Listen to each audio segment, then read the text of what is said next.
So the only thing I have to say about the 1999 Sleepy Hollow is it is freaking awesome. Highly recommend. And for those of you that actually haven't seen this movie, you are in for a treat. It's a must see. Go see it. It's one of my favorite Halloween movies, and actually it's so good. I try to make a tradition to watch it like at least 5-6 times a year. It's just that good. And I also want to note that I'm extremely blessed that they did not screw this movie up, because I've always been a huge fan of Sleepy Hollow, mainly because of, well, the Headless Horseman, he's awesome, right? But I love the atmosphere of Sleepy Hollow. It has that fall presence to it with all the leaves blowing everywhere, and you have creepy woods with fog and mist. You have pumpkins and jack-o'-lanterns all over the place, scarecrows, just everything is just, I just love all that, and I'm glad they had all that in this movie, and it was very well done visually. Easily a 10 out of 10, so I'm very grateful that they did not screw that up. And as far as the cast goes, I was very impressed with the cast as well. They all played great roles. They did a good job with their characters, especially Johnny Depp. I was actually very curious how his personality would fit in a movie like this, right?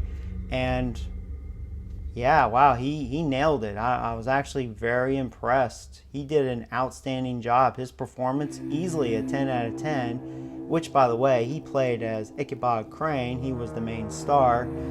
And, don't get me wrong, he still had his, goofy moments, but he didn't overdo it. It wasn't overwhelming.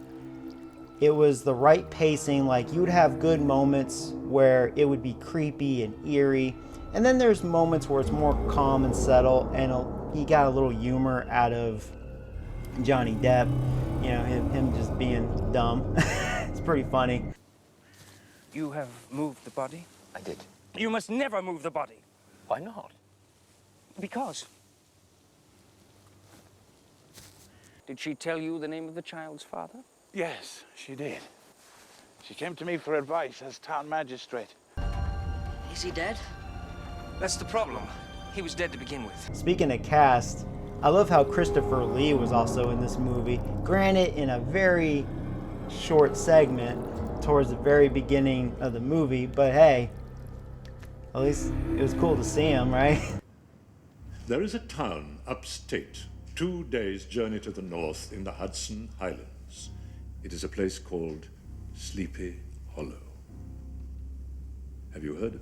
It was pretty awesome watching the Headless Horseman chopping heads off, which I'm glad you got to see a good amount of that. So there was a couple of minor things that I think would have been better if it was left out of the movie, and I'll explain more after I give my final verdict, which I'll probably do right now, because again, I don't want to give out too much, because for those of you that actually haven't seen this movie, you need to go see it. It is so worth seeing, and I don't want to spoil anything for you.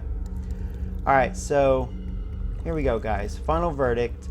So I'm giving this movie a 9 out of 10, which is, in my opinion, a 9 on my scale is a masterpiece, and 10 is the holy grail.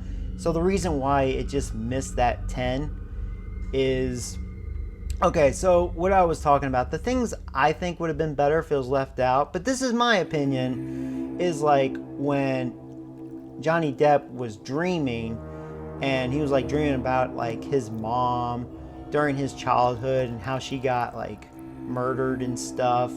I don't know, it's cool, you got a little backstory there, but I don't know, something about it. Luckily they weren't long, they were short segments, but still, I felt like it would have been better left out. But that, again, that's my opinion. Maybe I'm being harsh on that. And the other thing that made me just not give it that 10 is kind of how the movie ended. Not the ending was bad. It was good overall. It was entertaining towards the end, but the witch, spoilers.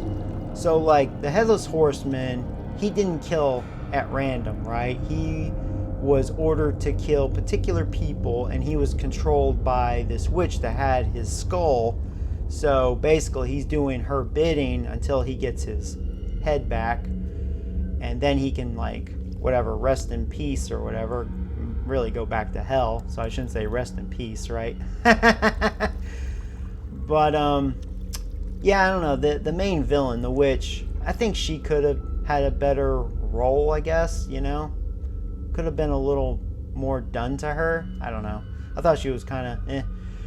So that's why it kind of loses a point for me. But everything else, as far as the visuals, the cast, really everything, writing, was really superb. I mean, really 10 out of 10. You know, that's all I have to say. And I feel like I was going to say something else, but I guess not. I'm just blessed that they did not screw this movie up. It is really good. Very, very well done. And I actually hope they decide to do this again. Who knows, right? But anyway, guys, sorry for this really late and short review, but I hope you guys have a happy Halloween, and yeah, until next time, take care, guys.